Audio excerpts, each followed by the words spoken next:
नमस्कार, astro sky channel पर आप सबका स्वागत है। ज्योतिष की कुछ महत्वपूर्ण बातें जिसे समझना आवश्यक है। ग्रह, नक्षत्र, राशियां, अंश, कला, विकला, इन सब की ज्योतिष में क्या भूमिका होती है, इसके बारे में आज हम संक्षेप में जानेंगे। ज्योतिष शास्त्र के अनुसार नवग्रह अर्थात सूर्य, चंद्र, मंगल, बुध, गुरु, शुक्र, शनि, राहु और केतु, इसके साथ 27 नक्षत्र, अंश, कला, विकला, राशियां, इन सब का मानव जीवन, मानव व्यक्तित्व और मानव भाग्य, इन सबको आकार देने में महत्वपूर्ण भूमिका होती है। ये जन्म के समय कुंडली में स्थिति के आधार पर कर्मों का फल, स्वास्थ्य, मानसिक स्थिति, आजीविका, वैवाहिक जीवन, व्यक्तित्व के विभिन्न पहलुओं को प्रभावित करते हैं। इन ग्रहों और नक्षत्रों की अपनी एक अलग आकृति, प्रकृति और स्वभाव भी होता है।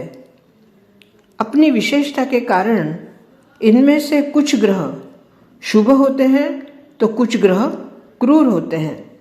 हालांकि केवल बुध एक ऐसे ग्रह हैं जो तटस्थ ग्रह की श्रेणी में आते हैं। ग्रहों की मुख्य भूमिकाएं जो प्रत्यक्ष रूप में हमें व्यक्ति के जीवन में दिखाई देती हैं। सूर्यदेव आत्मा, आत्मविश्वास, नेतृत्व, पिता के कारक होते हैं और सबसे बड़ा उनमें अगर अच्छे हैं तो स्वाभिमान और अगर बुरी अवस्था में है तो अहंकार या अभिमान। चंद्रदेव मन, भावनाएं, मानसिक शांति को नियंत्रित करते हैं। मंगल देव ऊर्जा, साहस, पराक्रम, क्रोध को दर्शाते हैं। बुधदेव बुद्धि और संचार अर्थात कम्युनिकेशन, तार्किकता अर्थात जिसमें तर्क बुद्धि हो, व्यापार का प्रतीक माना जाते हैं। गुरु ज्ञान, धर्म, शिक्षा, भाग्य और जीवन का विस्तार के कारक हैं। शुक्राचार्य प्रेम, सौंदर्य, भोग विलास, सुख सुविधा, ऐश्वर्य और विशेषकर विवाह में इनकी प्रमुख भूमिका होती है। शनिदेव अनुशासन, कर्म, धैर्य, बाधाएं अर्थात परीक्षाएं और न्याय के प्रतीक माने जाते हैं। राहु और केतु छाया ग्रह हैं जो रहस्यमय और अचानक घटित होने वाली घटनाओं और मानसिक भ्रम का कारण बनते हैं। नक्षत्र 27 हैं और 27 नक्षत्रों का नवग्रह में विभाजन हुआ है। प्रत्येक ग्रह को 3-3 नक्षत्र का आधिपत्य मिला हुआ है। ग्रह और नक्षत्र मिलकर जीव को फल प्रदान करते हैं और ग्रह चलायमान होते हैं, नक्षत्र स्थिर होते हैं। ग्रह प्रतिदिन प्रतिपल एक एक नक्षत्र से होते हुए भ्रमण करते हैं, अर्थात नक्षत्र के 4 चरण होते हैं और प्रत्येक चरण से आगे आगे वो बढ़ते जाते हैं और प्रतिपल बहुत ही सूक्ष्म उनका फल भी बदलते रहता है। परंतु यह बदलाव इतना सूक्ष्म होता है कि उसी समय पता नहीं चलता, परंतु जब हम कुंडली का अध्ययन करते हैं तो पता चलता है कि ये सूक्ष्म बदलाव भी कब होने वाला है और किस तरह होने वाला है। प्रभाव का जो तरीका होता है या प्रभाव की जो पद्धति है, कुंडली में जन्म समय ग्रहों की चाल और स्थिति के आधार पर जीवन में सकारात्मक अर्थात सुख, नकारात्मक अर्थात संघर्ष का परिणाम सामने दिखता है।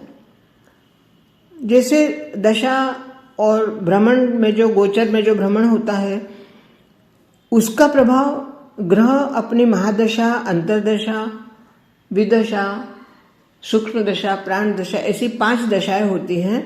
और गोचर अर्थात जो ग्रहों का भ्रमण होता है, इन्हीं के माध्यम से राशि परिवर्तन भी होता है और नक्षत्र परिवर्तन भी होता है, और उसी के आधार पर जीवन की घटनाओं को नियंत्रित किया जाता है और घटनाओं में परिवर्तन होता है।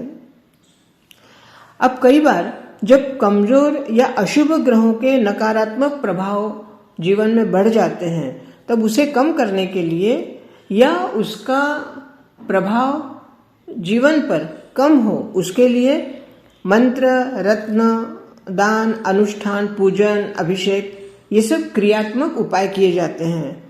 और उपवास, उपासना, आराधना, यह सब आध्यात्मिक उपाय किए जाते हैं, जिसकी वजह से जो ग्रह अशुभ ग्रह हैं, जिनके परिणाम कुछ नकारात्मक या अशुभ होने की आशंका है, उसके उपाय से वह प्रभाव कुछ कम हो जाते हैं।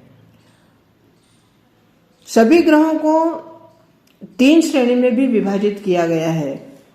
इनमें से शुभ ग्रह में गुरु और शुक्र हैं, तो क्रूर ग्रहों में सूर्य, मंगल, शनि, राहु और केतु शामिल हैं। बुध को तटस्थ ग्रह माना गया है। अर्थात तटस्थ अर्थात ग्रह कैसे हैं ये? अगर यह शुभ ग्रह के साथ होते हैं तो शुभ परिणाम देते हैं, अशुभ ग्रह के साथ होते हैं तो अशुभ परिणाम देते हैं। वैसे ही चंद्रमा का है। चंद्रमा भी शुभ ग्रह और अशुभ ग्रह दोनों श्रेणियों में आते हैं। हालांकि यह बली होने पर शुभ ग्रह भी अधिक माने जाते हैं, जबकि कमजोर होने पर यह क्रूर ग्रह के समान फल दे देते हैं। जैसे चंद्रमा अगर आपकी कुंडली में बहुत ही दूषित हैं, तो आपको चंद्रमा के दशा, महादशा, विदशा, प्राण दशा, सूक्ष्म दशा, सभी दशाओं में बहुत ही बुरे परिणाम दिखाई देते हैं। आपकी मानसिक स्थिति बहुत अधिक बिगड़ जाती है। और ज्योतिष विज्ञान के अनुसार ग्रह अर्थात राहु केतु को छोड़कर आकाशमंडल में स्थित ये खगोलीय पिंड हैं जो गतिमान अवस्था में रहते हैं। ग्रह पृथ्वी पर रहने वाले सभी प्रकार के जीव, जंतुओं, वनस्पतियों, प्रत्येक जीव, मनुष्यों के जीवन पर ये बहुत ही गहरा प्रभाव डालते हैं। और खगोल शास्त्र के अनुसार अगर हम देखें तो ग्रह सौर मंडल में गुरुत्वाकर्षण बल द्वारा एक दूसरे से निश्चित दूरी पर बंधे हुए रहते हैं और उसी के अनुपात में वो सूर्य की परिक्रमा कर रहे हैं। कई लोग इसके ऊपर विश्वास नहीं करते। कई लोग कहते हैं कि ज्योतिष जो घटना जीवन में घटित होने वाला ही है, जो विधि लिखित है या जो हमारे भाग्य में है वो घटित होगा ही, ज्योतिष क्या करेगा उसमें। बिल्कुल सही बात है।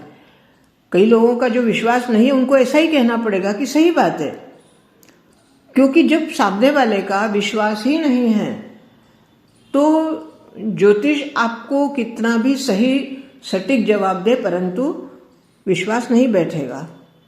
तो ऐसे लोगों के लिए यही कहना उचित है कि आप सही हैं, परंतु वास्तव में ऐसा नहीं है। ज्योतिष कोई काल्पनिक नहीं है। पुराणों में ज्योतिष को ज्योतिष शास्त्र कहा गया है और अर्थात जो शास्त्र है उसी के आधार पर कुंडली के ग्रहों की, नक्षत्रों की गणना करके फलित किया जाता है।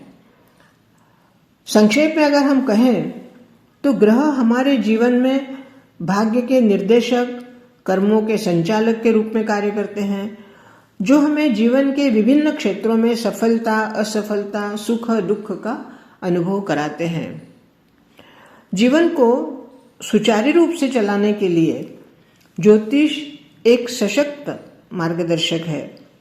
कुंडली अध्ययन के बाद जातक को ज्ञात हो जाता है कि क्या करने से उसके जीवन में विद्या, व्यवसाय, नौकरी अर्थात आजीविका के क्या संकेत है। जीवन साथी के बारे में दिशा निर्देश मिलता है, कुछ विशेष घटनाओं का संकेत मिल जाता है और संकेत के आधार पर वह अपने जीवन का अच्छी तरह से नियोजन कर सकता है। अशुभ दशा के माध्यम से यह पता चलता है कि कुछ अशुभ घटित होने वाला है या अशुभ घटित होने की आशंका है, तो वह उसके लिए पहले से ही मानसिक रीति से तैयार हो जाता है और उपाय कर लेता है, जिससे हानि कम होती है या हानि कम होने के चांसेस ज्यादा हो जाते हैं। और शुभ दशा से शुभ घटना के बारे में ज्ञात होता है, तो वो उसके लिए भी मानसिक रीति से तैयार हो जाता है। तात्पर्य यह है कि ज्योतिष वास्तव में जीवन का एक ज्योतिर्मय मार्गदर्शक है। अगर इसको सही तरीके से, सही विचार से और सकारात्मक भाव से अगर इसका अध्ययन करके कुंडली के माध्यम से अगर मार्गदर्शन लिया जाए तो जीवन वास्तव में बहुत ही अच्छी तरह से नियोजित हो जाता है। आज के लिए इतना ही। बहुत बहुत धन्यवाद। नमस्कार।